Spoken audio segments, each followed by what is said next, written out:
like I tried to look cute, but I actually just kind of look like John Lennon.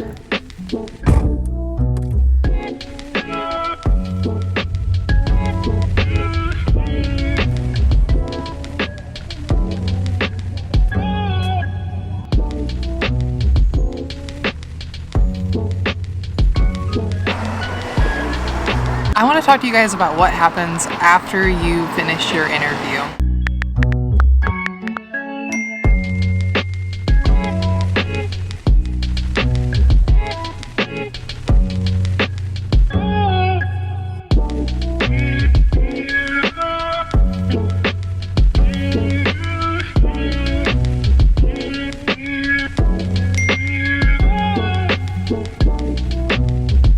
So you applied for the job, you got an opportunity to interview with this hospital. Now what? You do your interview, and now you're kind of just waiting to hear back.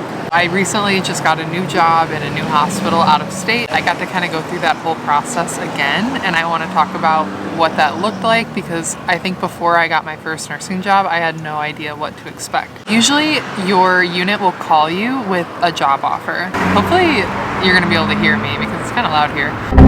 For me, someone from the unit called me and let me know that they were going to be extending me an offer. They didn't talk about like specifics like pay or anything like that. It was just pretty much them extending me an offer. I made sure to thank them, and then later I got a call from HR talking about specifics. This would be when they talk about how much you would make hourly, what the shift differential would be, if there's any signing bonus, and what your benefits might look like. This is normally when you would accept or decline an offer. If you're waiting on other offers from other hospitals and you need a little bit more time, you can tell them that too. You don't have to accept in the moment. If you already have an offer from somewhere, you can actually use this to leverage with the hospital so that you can get their offer faster. Like if I have an offer from hospital A, but I'm really interested in hospital B, I could reach out to the like talent acquisition team at hospital B and just give them a little nudge. Like, I already have an offer from another hospital and all I'm waiting on is your offer, and sometimes I can make things move faster. Once you accept your offer, usually they will email you something that you can sign saying that you've accepted the offer. Don't sign this unless you're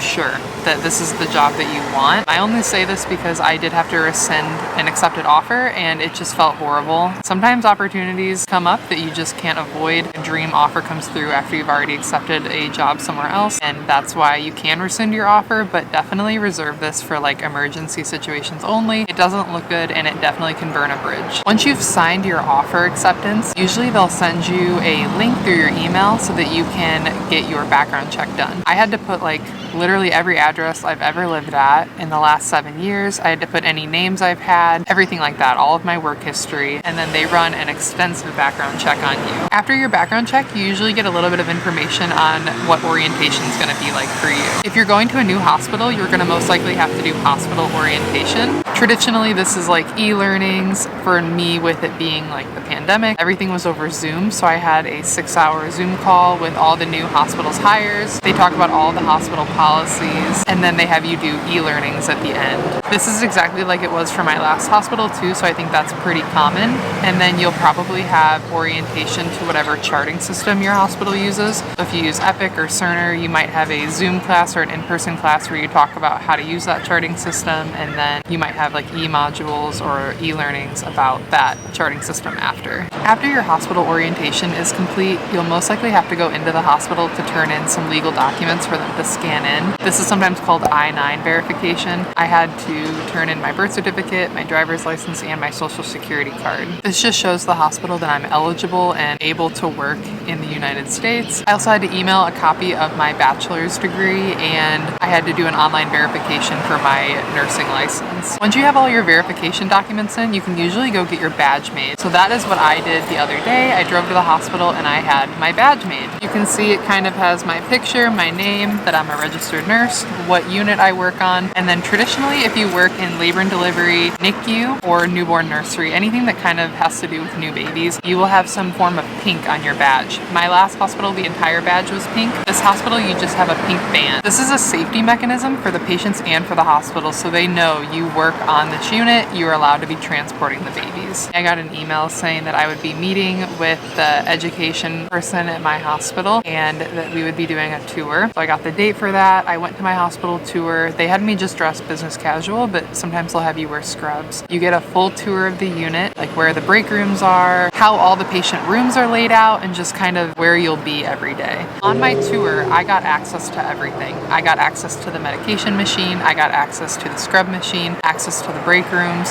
pretty much learned how to get into everything and learned how to clock in, which is really important. After my tour, we sat in an education room and we went over my orientation binder. We talked about what my orientation schedule would be. We talked about all the skills checkoffs I'd need to do with my preceptor before I'm able to be on my own. This is a good time to ask any questions you have about the unit. Like I asked what time you can clock in at, because some hospitals are strict about how early you can clock in, and then what clock in is late. So at my last hospital, you had up to 7 minutes after the hour to be not late, but at this new hospital, you have 1 minute. So that's really important to know. Your orientation schedule is usually just the schedule of whoever your preceptor is. That can be kind of hard. You get put with somebody and it's like you just get to work their schedule. And the best part about being a nurse is usually you have a lot of schedule flexibility, kind of make your own schedule. It's really tough when they're just like, you need to be here these days, especially when you have kids. Orientation's not forever. You kind of get through it and then you do get to pick your own schedule, which is really nice. So I got my schedule for the next few months, how that's all gonna go. And then you show up for your first orientation shift. That's kind of it. You go through all of that, and then tonight will be my first orientation shift. So I will be there at 7 p.m. I'll meet with my preceptor and we will be on the floor. The first shift I usually feel like is almost a shadow shift because you don't know the unit that well and you're kind of learning where everything is. It's tough. You definitely want to be hands-on as much as possible when you're on orientation, and that shows that you're like super engaged, but always ask before you do anything and really like double triple check with your preceptor before you do something. I've had new nurses come in to help me in my room and program my pump incorrectly, which, oh my gosh, no shade. And we fixed it before it ran. And you're just learning and you have to learn all of those things, but definitely lean hard on your preceptor because that's what they're there for. So that's pretty much everything from